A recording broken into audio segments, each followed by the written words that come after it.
बिस्मिल्लाहिर्रहमानिर्रहीम। अस्सलाम वालेकुम dear students. Subject physics 9th class, chapter number 1 physical quantities and measurements. आज लेक्चर 6 है। हम स्टार्ट करने जा रहे हैं scientific notation. Students, scientific notation क्या है? साइंटिफिक नोटेशन को हम जनरली स्टैंडर्ड फॉर्म कहते हैं। Standard form is utilise either for too large और टू स्मॉल नंबर। या वैल्यूज बहुत बड़ी होती हैं या वैल्यूज बहुत छोटी होती हैं, जिन्हें हम इख्तिसार से शॉर्ट करके लिखने के लिए हम साइंटिफिक नोटेशन या स्टैंडर्ड फॉर्म को यूटिलाइज करते हैं। इसे हम कैसे बनाते हैं? We express in the given number in some power of 10। हम किसी भी नंबर को 10 से मल्टीप्लाई करके उसकी 1 to 10 पावर्स के अंदर शो ऑफ करते हैं। सेकेंड है मल्टीपल्स ऑफ नंबर। ये मल्टीपल्स क्या है? 10 की पावर्स कहां तक जा सकती हैं? 10 की पावर 1 to 10 से ज्यादा इंक्रीज नहीं कर सकती और 0 नहीं हो सकती।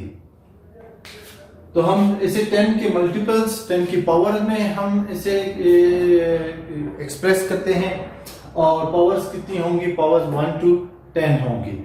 Actually it is non zero digits. Non zero digits को आपने बहुत ख्याल रखना है।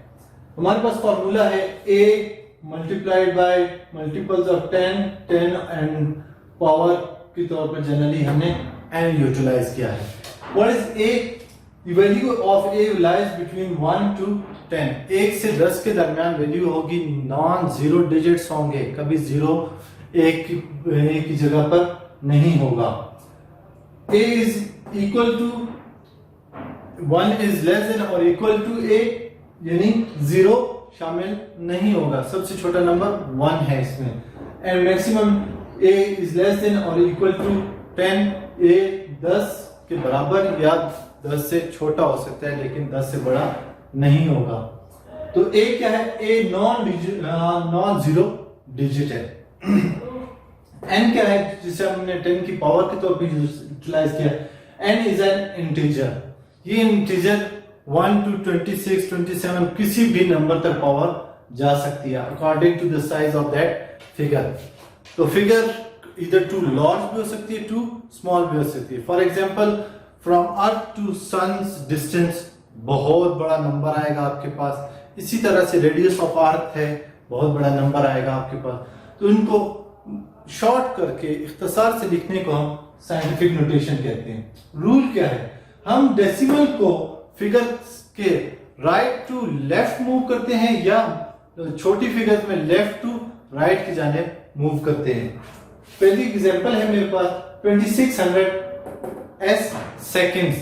2600 सेकेंड्स है। 2600 सेकेंड्स को हमने 2600 को हमने यहां से हम अपना राइट टू लेफ्ट डेसिमल को मूव करते हैं। 1 2 3 4 हम मूव नहीं करेंगे। नॉन जीरो डिजिट हमें चाहिए। तो हमारे पास आंसर क्या आ जाता है? 2.6 पॉइंट यहां तक हम लाए 2.6 और पावर्स क्या बनेगी? 1 2 3 10 raised to power 3 seconds remain. Second unit अपनी जगह पर कायम रहेगा। इसी तरह से है 36,000। तो हम राइट से लेफ्ट की जानिब डेसिमल को मूव करते हैं और नॉन जीरो डिजिट पोजीशन तक पहुंचते हैं। तो हमारे पास आएगा 3.6 और पावर्स काउंट करेंगे 1 2 3 4 10 raised to power 4 multiplied by 10 raised to power, यहां पर हमने लिखा मल्टीपल, ये 10 के मल्टीपल है मल्टीप्लाई।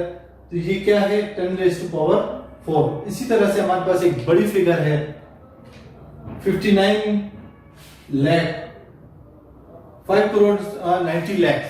तो ये क्या है? हम इसे राइट टू लेफ्ट अपना डेसिमल मूव करते हैं नॉन जीरो डिजिट वैल्यू तक। तो हमारे पास आ जाता है 5.9 10 raised to power 7। नीचे देखें, टू स्मॉल वैल्यूज बहुत छोटी हैं 0.008। It's a very small number. इसमें हम decimal from left to right move करते हैं। लेफ्ट टू राइट मूव करते हैं तो according to the rule of mathematics, जब फिगर छोटी हो तो हमारे पास पावर्स माइनस में आती हैं।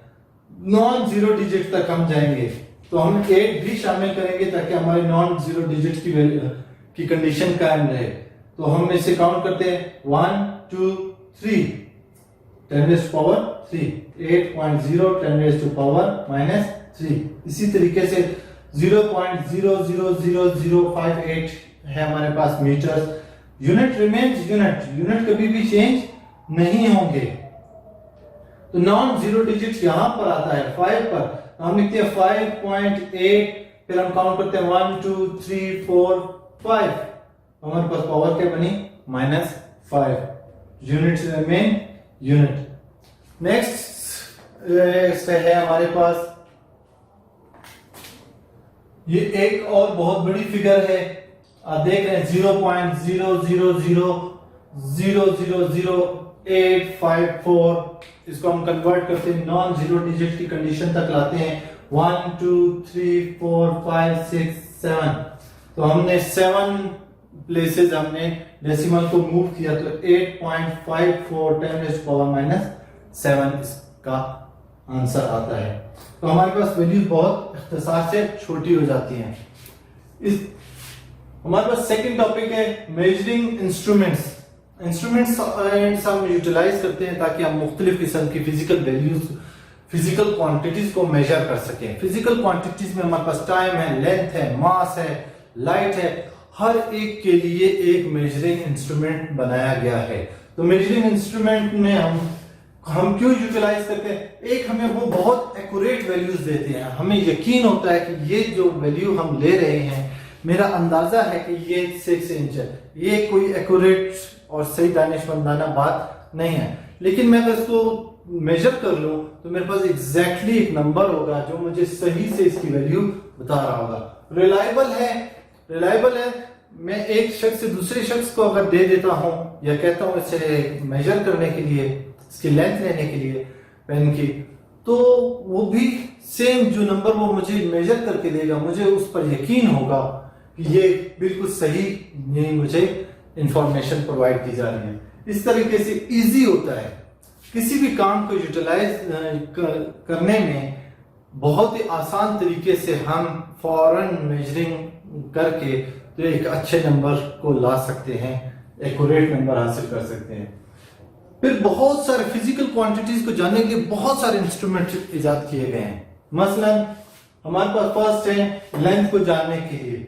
लेंथ को जानने के लिए मेजरिंग टेप यूटिलाइज होती है, मेजरिंग रूल यूज होता है, वर्नियर कैलिपर यूज होता है, स्क्रू गेज यूज होता है। लेंथ के इंस्ट्रूमेंट्स हैं स्मॉल एंड बिगर।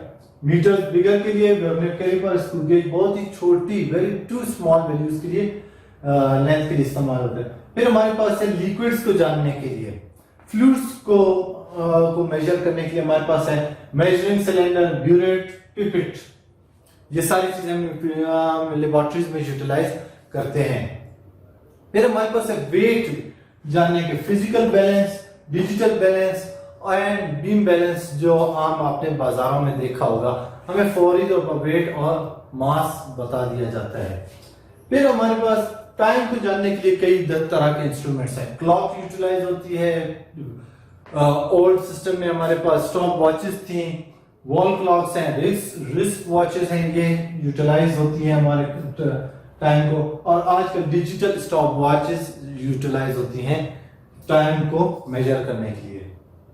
इसी से जुड़ा हुआ हम इसको लेकर चलेंगे वर्नियर कैलिपर और स्क्रू गेज की तरफ। तो पहला हमारे पास था मीटर रूलर। मीटर रूलर एक स्टिक नुमा आला है, ये या फिर आयरन का बना होता है या पुराने वक्तों में लकड़ी से वुड का बना हुआ होता था। इसके ऊपर 1 मीटर लेंथ फिक्स कैलिब्रेटेड होती है, नाप के लगा दी जाती है और आपको 1 मीटर के साथ आपको उसके छोटे 100 सेंटीमीटर उसके ऊपर प्रिंटेड आउट होता है और 100 सेंटीमीटर के अंदर आपको वो मिलीमीटर्स अवेलेबल होते हैं। 1 centimetre is equal to 10 millimetre, ये सब उसके ऊपर प्रिंटेड होता है। अब ज्यादातर इसको यूटिलाइज करते हैं छोटी लेंथ, स्मॉल लेंथ को जानने के लिए। क्लॉथ, पीस ऑफ क्लॉथ है, कपड़े हैं, आप उन्हें नापने के लिए इस्तेमाल करते हैं। तो मीटर रूलर आप सबकी ऑब्जर्वेशन में बहुत इजीली है और यूटिलाइज होता है। समटाइम बच्चे उसकी छोटी यूनिफॉर्म को इस्तेमाल करते हैं जो स्टील या वुड का बना हुआ होता है। हमारे पास है measuring tape. Measuring tape flexible steel की या रबर की बनी होती है, प्लास्टिक की होती है। ये 10 मीटर्स, 50 मीटर्स, 100 मीटर्स तक भी लंबी हो सकती है, बेस्ड ऑन योर नीड कि कितनी आपको जरूरत है। इस पर मीटर कैलिब्रेटेड होती है, मीटर की लेंथ प्रिंटेड होती है, इसके ऊपर सेंटीमीटर प्रिंटेड आउट होते हैं, इसके ऊपर आपको सेंटीमीटर से छोटे यूनिट्स मिलीमीटर्स अवेलेबल होते हैं। प्लस पुराने सिस्टम के तहत उस पर फुट प्लस इंचेस का पैटर्न भी उसके ऊपर प्रिंटेड आउट होता है। तो मेजरिंग टेप्स 10 मीटर, 100 मीटर और बड़ी ज्यादा लंबी लेंथ जो हमारे इसमें यूटिलाइज होती है। फॉर एग्जांपल मुझे अपने घर की लेंथ लेनी है, अपने रूम की, तो मैं मीटर रूल यूटिलाइज नहीं कर सकता, मुझे मेजरिंग टेप चाहिए जो कि इसे नाप सकती है, मेजर कर सकती है। डियर स्टूडेंट्स, आपका होमवर्क है page number 17 question number 1.2 part 4। बहुत शुक्रिया।